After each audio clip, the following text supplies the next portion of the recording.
오늘은 대림절 네 번째 주일입니다.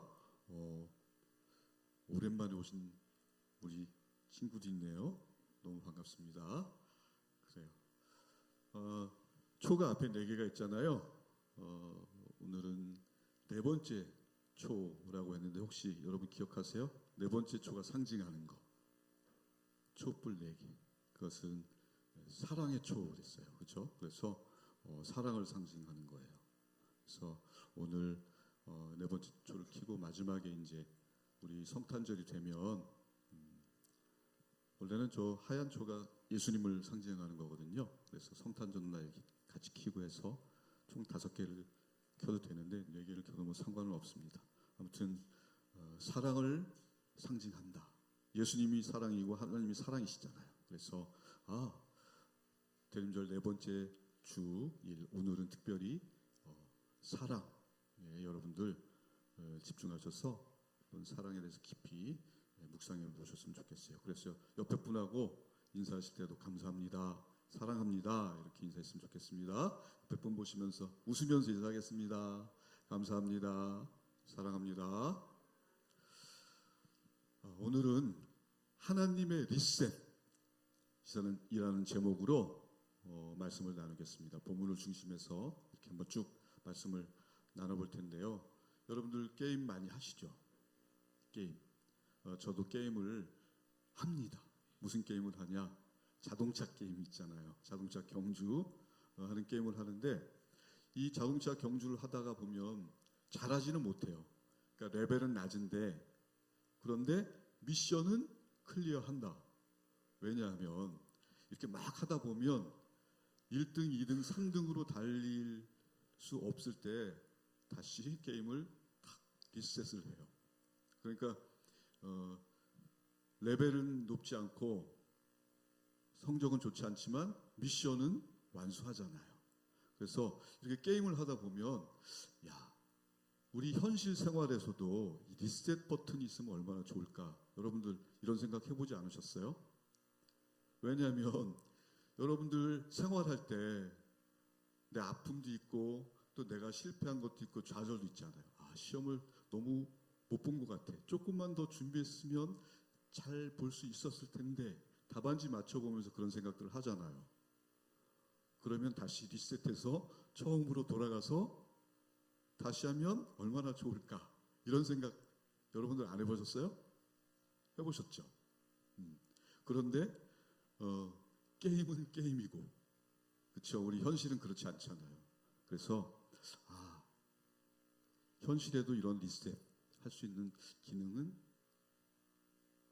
있었으면 좋겠지만 결코 있지는 않다. 그런데 오늘 읽으신 본문 말씀에는 그런 상황이 나와요. 너무 놀랍게도 무슨 말씀이냐면 하나님께서 역사의 마지막 때는 모든 것을 처음 것을 다 지나가게 하시고 새롭게 하신다는 거예요. 무엇을 새롭게 하냐면 새 하늘과 새 땅을 만드신다. 이렇게 돼 있어요. 자, 오늘 본문은 요한계시록이거든요. 여러분들 요한계시록은 성경의 제일 마지막 부분에 있잖아요.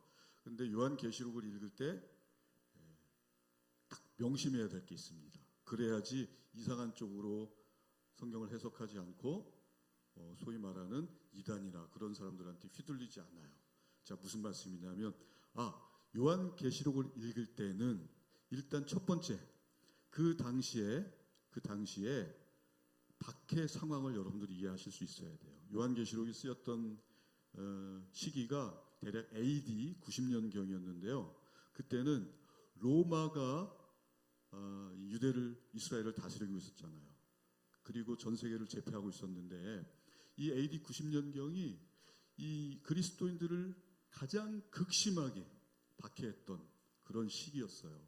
너무너무 힘들었던 우리 전 역사를 통해서 아마 가장 심한 박해를 받은 때가 이 요한계시록이 쓰였던 그때예요. AD 90년경. 제가 가끔 말씀드렸는데 어떤 식으로 박해했냐.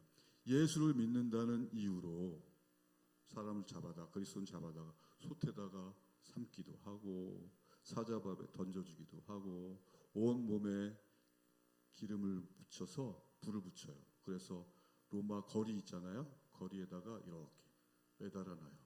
그러니까 거리에 가로등으로 이렇게 쓰는 거예요. 사람을 불살라서 단지 예수를 믿는다는 이유로. 왜 그랬냐면 이때 당시에 황제 이름이 도미티아누스라는 사람인데 이 사람은 뭐라고 그랬냐면 내가 주요 하나님이다 이렇게 했어요. 그러니까 완전히 황제를 신으로 숭배해라 그렇게 주장을 했어요. 그런데 우리는 어때요? 그리스도인들은 예수님이 주님이고 하나님 따로 계시는데 우리는 그렇게 할 수 없다. 믿음을 지키고 신앙을 지키기 위해서 그 황제 숭배에 같이 동참하지 않았던 거예요. 단지 그 이유였어요. 그 이유로 그렇게 그리스도인들을 잡아다가 박해했던 거예요. 그러니까 요 상황이었다. 요 상황이었기 때문에 이 요한계시록을 쓴 요한께서는 하나님을 통해서 하나님께서 어떤 계시를 주셨냐면 이렇게 박해를 당하고 있는 성도들에게 희망을 줘야 되겠다. 지금 너희들이 당하는 이 환난과 이 박해가 끝이 아니다. 반드시 하나님께서 마지막 때에는 새하늘과 새 땅으로 그곳은 어느 곳이냐? 눈물도 없고 통곡도 없고 아픈 것도 없고 이렇게 기록되어 있어요. 하나님께서 그것을 약속하고 계셨다. 그래서 두 가지. 첫째는 이 요한계시록이 쓰였던 시대에는 이렇게 엄청난 박해 상황이었기 때문에 하나님께서 새 희망을 주시기 위해서 계시록을 쓰게 하셨다. 이것을 머릿속에 딱 집어넣으시면 될 것 같아요. 자, 그래서 하나님께서 약속하신 새하늘과 새 땅의 의미가 뭐냐면 여러분 말세라는 얘기 들어보셨죠? 말세. 야, 지금은 말세야. 막 그런 얘기 들어보셨잖아요. 어른들이. 말세라는 의미를 제가 자세히 설명해 드릴게요. 말세는 뭐냐면 예수님이 오신 날, 이제 얼마 안 있으면 성탄절이잖아요. 2000년 전에 베들레헴에 오신 예수님, 처음 오신 예수님을 초림이라고 하거든요. 그리고 또 예수님이 십자가에 돌아가시고 부활 승천하셔서 지금은 하나님 보좌 우편에서 저와 여러분을 위해서 기도하고 계시잖아요. 그 예수님께서 역사의 마지막엔 다시 오신다. 그걸 재림이라고 하거든요. 다시 말해서 예수님이 오신 초림과 다시 오실 재림, 요 사이를 전부 말세다 그러는 거예요. 여러분 말세의 의미 알겠죠? 그러니까 2000년 전에 오신 예수님, 예를 들어서 AD 1년, 2년, 3년 그때도 말세가 되는 거고 지금 2025년 12월 21일인 오늘도 말세가 되는 거예요. 왜냐하면 예수님이 아직 재림하지 않으셨기 때문에. 그래서 예수님이 초림과 예수님이 재림 그 사이 모든 기간을 말세라고 한다. 그리고 하나님께서 약속하신 오늘 본문을 통해서 약속하신 새 하늘과 새 땅의 의미가 뭐냐면 여러분 오늘 본문 읽은 말씀 중에서 하나님이 뭐라고 하시냐면 하나님에 대해서 자세히 알아야 돼요. 나는 알파요 오메가다 이렇게 말씀하셨거든요. 그러면 여러분 알파라는 말 들어보셨어요? 오메가. 그게 무슨 말이냐면 그리스어 있잖아요. 그리스어 알파벳이 있어요. 거기에 처음이 알파야. 그러니까 알파벳으로 A 부분이 알파, 그 다음에 알파벳의 Z 부분이 오메가 이렇게 되는 거예요. 그러니까 다시 말해서 처음과 끝이다. 하나님께서 그렇게 당신을 표현하고 계신 거예요. 그게 무슨 말씀이냐면 여러분 태초에 하나님이 천지를 창조하셨잖아요. 그러니까 처음이시잖아 하나님이. 그런데 지금 그 창조하시고 나서 역사가 쭉 진행되고 있죠. 오늘까지. 그리고 나서 마지막 때 하나님께서 역사를 종결 지으실 건데 그때가 언제냐면 예수님이 다시 오시는 날이에요. 그래서 예수 믿지 않는 사람들은 그날을 종말이라고 하지만 오늘 계시록에 기록된 말씀에는 뭐라고 나와 있어요? 그날에 새 하늘과 새 땅을 하나님께서 주신다 이렇게 돼 있어요. 그러니까 저와 여러분 예수 믿는 사람들은 종말이 슬프거나 두렵거나 그런 게 아니겠죠. 왜냐하면 새 하늘과 새 땅을 주셔서 거기에서 새 예루살렘에서 하나님이 예수님께서 오셔서 저와 여러분을 과 함께 1000년 동안 다스린다 그렇게 돼 있거든요. 성경에. 그러니까 무슨 말씀이냐?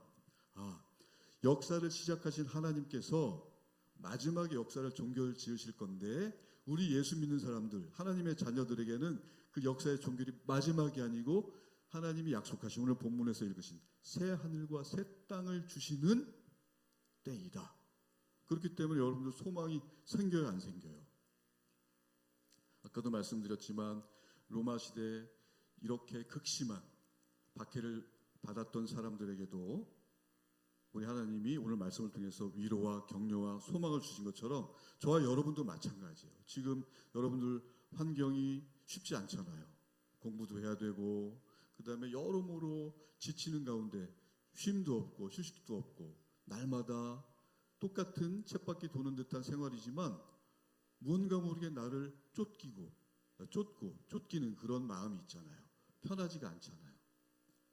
그럼에도 불구하고 오늘 주시는 말씀을 통해서 저와 여러분이 받아야 할 은혜는 뭐냐면 하나님께서 새 하늘과 새 땅을 이미 약속을 해 주셨기 때문에 우리가 이 땅 가운데 살아갈 때에 그런 어려움이나 그런 힘든 것 가지고 좌절하거나 낙심하지 말아라.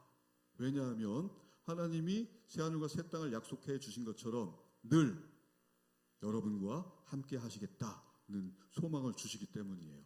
그래서 오늘 그 말씀을 붙들어야 하는 겁니다. 그래서 계시록의 말씀이 그냥 성경에 이렇게 딱 박제되어 있는 말씀이 아니고 오늘 내 말씀이 되게 하려면 그래 맞아. 당시에 그 박해 상황 가운데서도 믿음을 잃지 않았던 그 성도들처럼 나도 내가 지금 현재 처해 있는 어려움 이겨내고 참아내고 그렇죠? 소망을 가지고 살아야 된다. 그래서 로마서 8장 24절에서 25절 보면 어떻게 돼 있어요? 우리가 소망으로 구원을 얻었음에 보이는 소망이 아니니 보는 것을 누가 바라리요. 만일 우리가 보지 못하는 것을 바라면 무엇으로 어떻게 한다? 참음으로 기다려야 한다. 이렇게 말씀하고 계세요. 그래서 저와 여러분의 가장 중요한 건 뭐냐면 참는 거예요. 참는 거. 하나님께서 그렇게 말씀하셨기 때문에 그래서 소망 가운데서 우리가 하나님이 약속하신 새하늘 새 땅 그것을 기억하고 그것이 나의 생활 가운데 나의 삶 가운데 이루어지려면 내 현실, 내 어려움 이것을 꼭 인내로 하나님을 생각하면서 하나님의 약속을 생각하면서 소망을 잃지 않는 저와 여러분이 되셔야 하는 것입니다. 그래서 이번 한 주도 3일 있으면 이제 성탄절이잖아요. 예수님 오신 것 축하해드리고 우리 같이 기뻐하면서 또 그 가운데 또 많은 일이 벌어질 수 있어요. 여러분들 마음이 아프거나 어렵거나 힘들거나 외롭거나 또 지치거나 그런 마음이 있을 수 있는데 오늘 하나님께서 이렇게 새하늘 새 땅을 약속해 주셨다. 소망을 꼭 기억하시고 붙드셔서 승리하는 여러분이 되시길 바랍니다. 아멘. 기도하시겠습니다. 하나님 감사합니다. 저희에게 소망의 예수님을 보내주셔서 또 그 예수님을 통해서 날마다 기쁨 가운데 살아갈 수 있게 하시니 감사합니다. 오늘 주신 말씀처럼 저희들의 어려운 삶의 자리 또 학업의 그 무거운 스트레스로부터 자유할 수 있도록 하나님 저희를 도와주십시오. 특별히 하나님께서 주시는 새 하늘과 새 땅을 가지고 이 땅에서 살아간다는 그리스도인 기독 청소년의 자부심을 가지고 날마다 승리할 수 있도록 하나님 저희를 도와 주옵소서. 감사합니다. 사랑합니다. 예수님의 이름으로 기도드립니다. 아멘.